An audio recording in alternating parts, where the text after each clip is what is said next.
सो hello नमस्ते Ram Ram ji, welcome to the yet another video of banking versus life. इस video में मैं आरआरबी पीओ प्रीलिम्स का स्टेटस क्या रहा और आईबीपीएस क्लर्क मेंस की अटैम्प्ट्स। आरआरबी क्लर्क की मेरी एग्ज़ाम डेट कब है? जैसा कि एडमिट कार्ड आउट हो चुके हैं तो आप लोग भी अपनी डेट्स बताइए, आप लोगों का एग्ज़ाम कब है। आरआरबी पीओ का प्रीलिम्स का एग्ज़ाम की बात करूँ तो वो मैं नहीं दे पाई।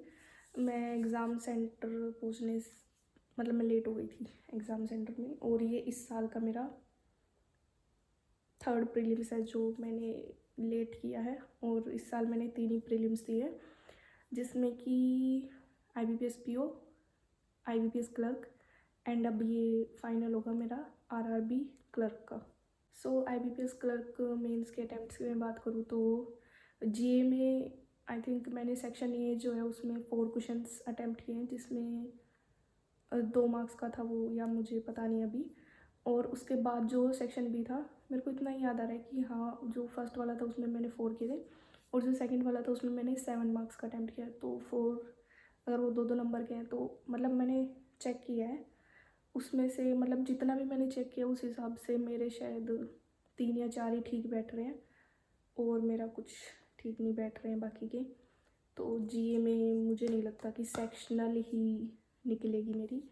बाकी इसके बाद इंग्लिश में मैंने 25 अटैम्प्ट्स का किया है। और जीए की अगर मैं पैटर्न वगैरह की बात करूँ तो बैंकिंग अवेयरनेस में पढ़ के गई थी, सितंबर अक्टूबर नवंबर का इधर उधर से पढ़ के गई थी।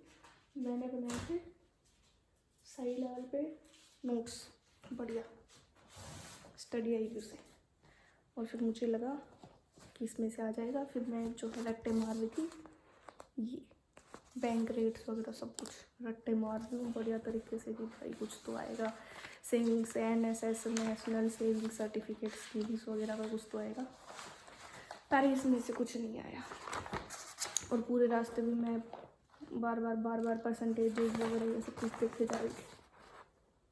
इसमें उल्टा आएगा फ्रंट कैमरा है, किसान विकास पत्र 7.5%। तो मतलब इस बार मैंने एसबीआई क्लर्क मेंस जो दिया था पहले अप्रैल में दिया था मैंने, ये वाला नहीं दिया। तो उसमें मैं बिल्कुल नहीं पढ़ के गई थी। तो उसके बाद मुझे लगा कि अब मुझे जो है ये करना चाहिए आईबीपीएस क्लर्क मेंस के लिए। तो इतना मैंने रीजनिंग और क्वांट्स पे फोकस नहीं किया जितना सोचा कि करंट अफेयर्स पे फोकस करना चाहिए मेरे को। और करंट अफेयर्स पे फोकस करने का नतीजा यही हुआ कि उसमें से कुछ नहीं आया और इसके अटैम्प्ट्स भी इतने, और मुझे नहीं लगता है कि सेक्शनल भी निकलेगा इसका। तो देखते हैं, बाकी रिजल्ट आएगा तब। इसके बाद इंग्लिश का सेक्शन ओपन हुआ था जिसमें मैंने 25 अटैम्प्ट्स का किया है, और 25 अटैम्प्ट्स में से आरसी जो है वो पहले वाला किया था मैंने। उसमें भी 1-2 क्वेश्चन आई थिंक मैंने छोड़े हैं, 1-2 क्वेश्चन। बाकी तो मैंने किया है कि हाँ ठीक होने चाहिए। आरसी में 1-2 डाउट है, बाकी जो फिलअप्स था कैन नॉट और प्लेस करने वाला वो भी ठीक ही था, इजी था वैसे तो। बाकी जो छोटे वाले पैराजम्बल है वो वाले मैंने किए थे उसमें, और एरर वाले मैंने नहीं करे। मैच द कॉलम वो थोड़ा सा अलग पैटर्न पे बेस्ड था, वो डायरेक्ट मैच द कॉलम नहीं था, 2 क्वेश्चन थे उसके लास्ट में, मैंने वो नहीं किए। बस मैंने आरसी किया है पहले वाला, और जो उसके बाद जो आरसी था वो था इन्फ्रेंस बेस्ड, जो कि मैंने नहीं किया। 1-2 क्वेश्चन शायद टिक किए होंगे या नहीं किए होंगे, ज़्यादा कुछ याद नहीं आ रहा अभी। एक तो इतनी जल्दी वीडियो बना रही हूँ मैं कि भाई बता देती हूँ पहले, अभी तक जितना भी है वो क्लियर कर देती हूँ एक बता के, कि जब से तो बड़ा हाई लेवल पे रहती हूँ कि ये वाला एग्ज़ाम करेंगे वो करेंगे वो करेंगे, तो अटैम्प्ट्स भी बताना बनता है। इंग्लिश हो गया इतना कि मैंने इतना इतना अटैम्प्ट किया है। इंग्लिश के बाद आता है रीजनिंग का सेक्शन फेवरेट कह सकते हो आप, तो उसका भी थोड़ा सा दुख है मेरे को। रीजनिंग के सेक्शन में सेक्शन ए मैंने पहले पूरा स्किम किया, मैंने रीजनिंग का सेक्शन कि भाई पूरा स्किम करना है मेरे को, फिर मेरे को मार्क करने हैं, क्वेश्चंस लिखने हैं कि कौन कौन से मेरे को करने हैं, वो सब मैंने लिखा था। तो रीजनिंग के सेक्शन में मेरे को सेक्शन ए में दिख गया था कि 2 नंबर वाले 3 पज़ल थी, आई थिंक 3 ही पज़ल थी। तीनों पज़ल्स इतनी मतलब हार्ड लग नहीं रही थी वो पढ़ के, और हार्ड थी भी नहीं वो पज़ल। 3 पज़ल 2-2 नंबर की, 15 तो नहीं 30 नंबर, तो 40 नंबर का वो मेरा हो जाता।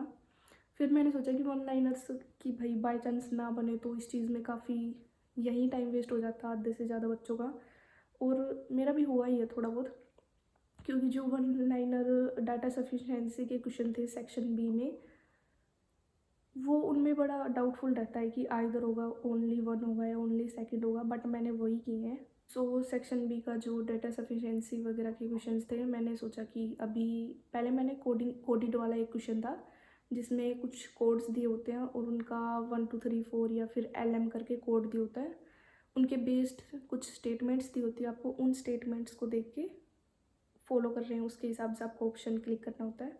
किसी को नहीं पता है तो उनके लिए बता रही हूँ। बाकी 3 पजल्स थी और एक कोडिड वाला क्वेश्चन था।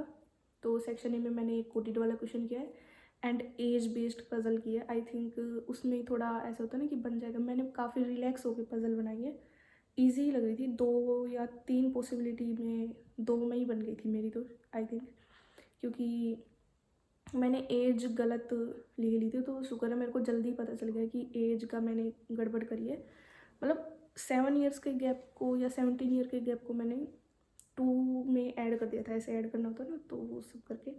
बाकी पज़ल इजी थी, बाकी की दोनों भी इजी थी। अगर मैं सेक्शन बी पे ना जाती, वो करती, तो 2 नंबर वाले क्वेश्चंस मैं कर सकती थी। सो सेक्शन बी में मैंने वन लाइनर वाले क्वेश्चन किए और तो मेरा उसमें 5 मार्क्स का किया मैंने सेक्शन बी में। सेक्शन ए में मैंने 20 मार्क्स के हुए, एक पज़ल और एक कोडिड वाला, तो 10 × 2 20। और अगर सेक्शन बी के वो क्वेश्चंस गलत नहीं हुए तो बहुत अच्छा है, 25 मार्क्स पूरे हो सकते हैं इसमें। बाकी इसमें मुझे लग रहा है रीजनिंग में एक क्वेश्चन तो गलत होगा ही, जिसमें वो AUE दिया हुआ था और उसमें स्टार मार्क किया मैंने बस एक ही। बाकी वो 1 2 और बता रहे थे बच्चे, तो वो भी हो सकता है उसमें। देखते हैं बाकी क्या होता है। इसमें 25 मार्क्स का हुआ है। इसके बाद ओपन होता है क्वांट्स, जो कि काफ़ी वीक है मेरा। तो क्वांट्स ओपन होते हैं, उसमें भी मैंने स्किम किया है कि एक स्किम करने के बाद मेरे को मेरे मतलब की चीज़ दिखी, सिंप्लीफिकेशन सेक्शन बी में, जो कि मैंने वही करी सबसे पहले कि 4 5 सिंप्लीफिकेशन के क्वेश्चन थे। एक क्वाड्रेटिक का क्वेश्चन था, मैंने वो किया था, और उसमें एक विल लॉस और 3 थे, विल लॉस और टाई अप वाली एक DI थी। वो मैंने सोचा वो शायद है ना लॉजिक बेस्ड है, तो मैंने वो स्किप कर दी। और मैं रीजनिंग की बात करूँ तो वहाँ पे डायरेक्शन वाले, इनपुट वाले ये क्वेश्चंस भी थे। इनपुट वाले मुझे लगा नहीं बनेगा, और डायरेक्शन वाला क्वेश्चन था वो कोडिड था, कोडिड डायरेक्शन, तो मुझे लगा इसमें भी टाइम लगेगा, तो मैंने वो छोड़ के पजल की थी। मुझे अभी ध्यान में आया, सॉरी बाद में बताने के लिए। बस बाकी तो मुझे बस ये स्टेटमेंट्स वाले थे और डायरेक्शन स्लोक्स वगैरह ऐसा कुछ नहीं था, कंक्लूजन स्टेटमेंट बेस्ड थे, बस ये था। और क्वांट्स पे दोबारा से कंटिन्यू करते हैं। क्वांट्स पे मैंने वो सिंप्लीफिकेशन की, क्वाड्रेटिक इक्वेशन की। उसके बाद सेक्शन बी में फिर मुझे कुछ लगा नहीं, सेक्शन ए की तरफ मैं गई, वहाँ पे मिसिंग नंबर रॉन्ग मिसिंग थी, मिसिंग के 2 क्वेश्चंस थे। और DI फिर मुझे लगा फिज़िक्स केमिस्ट्री बेस्ड थी और मिक्स थी, तो वो परसेंटेज कुछ तो निकल गई थी। मैंने वो कुछ परसेंटेज निकाल दी फिज़िक्स की और टोटल वाली निकल गई, तो बाकी में जो है वो शायद इक्वेशन वगैरह बनती, तो मैंने इतनी प्रैक्टिस करी नहीं थी। बाकी इजी थी, वो काफ़ी इजी थी, उस पर भी क्वेश्चंस बन सकते थे, बट मेरी इतनी प्रैक्टिस नहीं थी, तो मैंने इतना नहीं हुआ मेरा। इसमें मैंने शायद 4 क्वेश्चन किए हैं सेक्शन ए में, 4 दूनी 8 8 नंबर ये हुए, और 6 क्वेश्चन मैंने किए हैं सेक्शन बी में। तो इसमें मेरा 14 मार्क्स का हुआ है, और 14 मार्क्स का इसमें हुआ है। रीजनिंग 25 और इंग्लिश भी 25, 50 और 14 64। बहुत स्लो हूँ भाई मैं।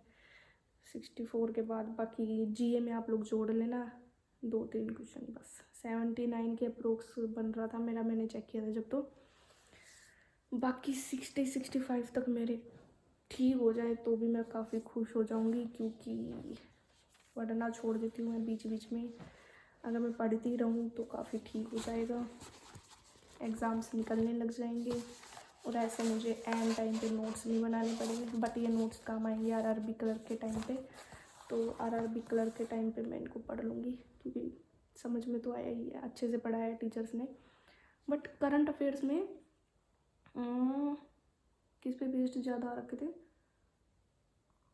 करंट था ज़्यादा, अवार्ड्स को लेके, या फिर पहले के स्टैटिक बेस्ड थे। मतलब बैंकिंग का मुझे नहीं लग रहा था कि इतना ज़्यादा है।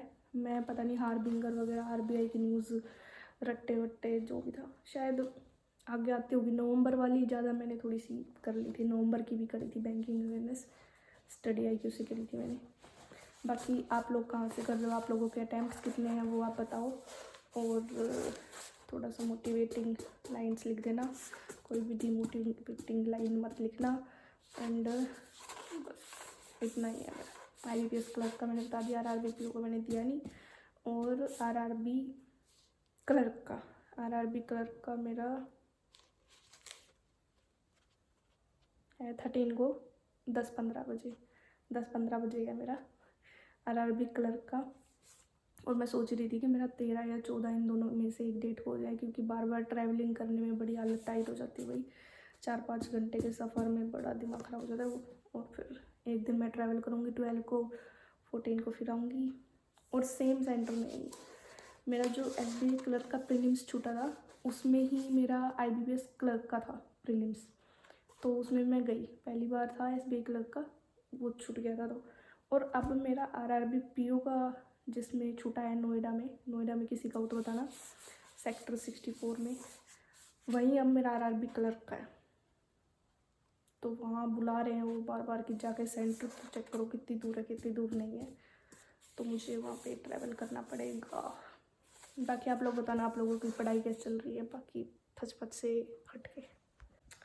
सो तीनों चीज़ कवर होगी, RRB PO, IBPS क्लर्क और RRB क्लर्क, ये तीनों चीज़ क्लियर हो चुकी हैं। और अब पढ़ाई पे ध्यान दो। आगे जिनका भी RRB क्लर्क 6 और 7 को है, वो अपना मॉक्स लगाओ। एक दिन में 3 लगाओगे, 4 लगाओगे, 5 लगाओगे, जितने भी लगा सकते हो लगाओ, बट स्पीड पे ध्यान दो।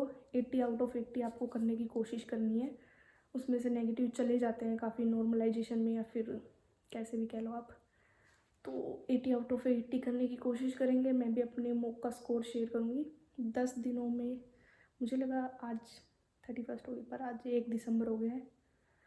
सो आज 1 दिसंबर हो गई है और 1 मंथ लेफ्ट है हमारी प्रिपरेशन। हमारा फाइनल एग्ज़ाम इसमें हो जाएगा दिसंबर में 6-7 को। किसी का ऑल द बेस्ट है यार सबको, जिसका भी 6-7 को है।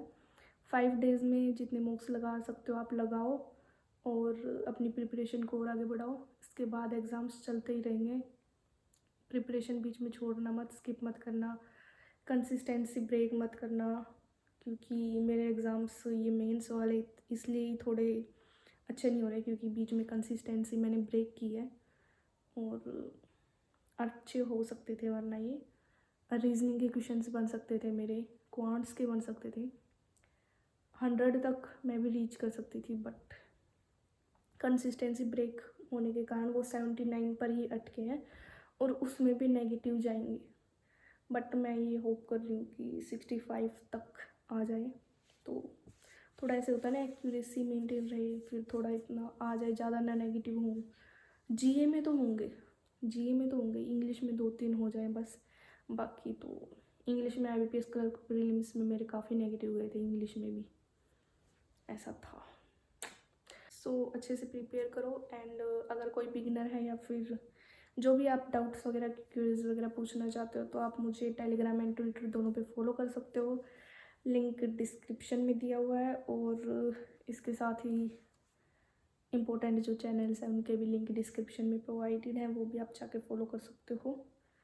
और अपना ध्यान रखो, प्रिपरेशन को अच्छी करो। Tata bye bye, take care. जीवन में वही काम करो जो आपको करना अच्छा लगता है और जिससे करके आपको खुशी और सुकून मिलता है। Bye bye, take care.